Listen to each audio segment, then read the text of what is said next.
All right, so we're moving up the heel, and I mean heel like HILL, you know. So we're talking about metatarsalgia, then heel spurs. So they are quite different things. Do you understand?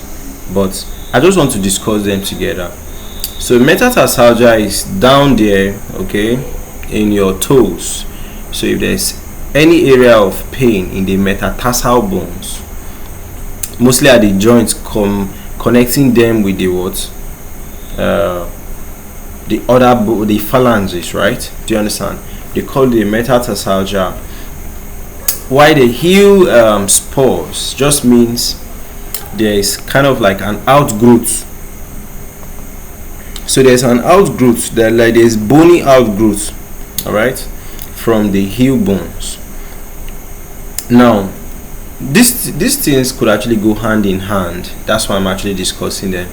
If they are heel spurs, you can have a spread of that pain down to the what, metatarsals. You understand? So metatarsalgia and heel spurs are two distinct, but sometimes they co-occur. That's why I was telling you guys. That's why I'm actually discussing them together. They can happen together. All right. So metatarsalgia just refers to what? Pain and inflammation in the metatarsal heads. That's the bones just behind your toes, right? The bones before the toes. There's any pain there. So causes, it could be due to high impact activities. You have been running, you have been jumping around. Poorly fitting shoes. So you are wearing tight shoes that are kind of like pressing on your toes. You understand that kind of thing. Foot deformities could be excess weight, could be thinning of the fat pad under the foot, could be stress fractures or arthritis. You know. So symptoms is what? There's sharp, there's aching pain, burning sensation in the ball of the foot. Yes, the ball of the foot is the calcaneus bone. That's okay. They are calling the ball of the foot. You know. So the pain worsens when you try to like use that area of the body. Okay, feeling like you are walking on a pebble. So treatment is proper footwear. So sometimes it's mostly because of the type of footwear you are having on. So just wear proper footwear, you know. So orthotics, insertions, rest and eyes, physical therapies and stretching. In severe cases, you might want to now use drugs.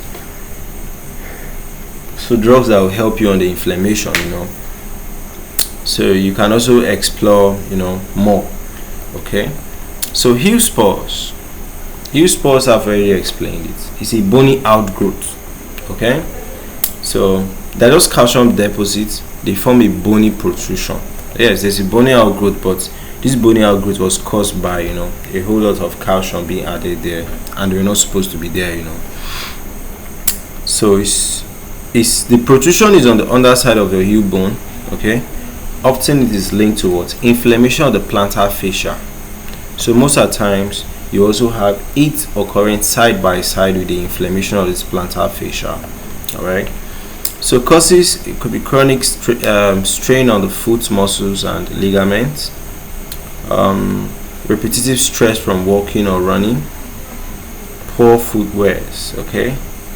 Then flat feet or high arches. Okay. So symptoms are stabbing pain after prolonged walking or standing. That means you have used that part of the body.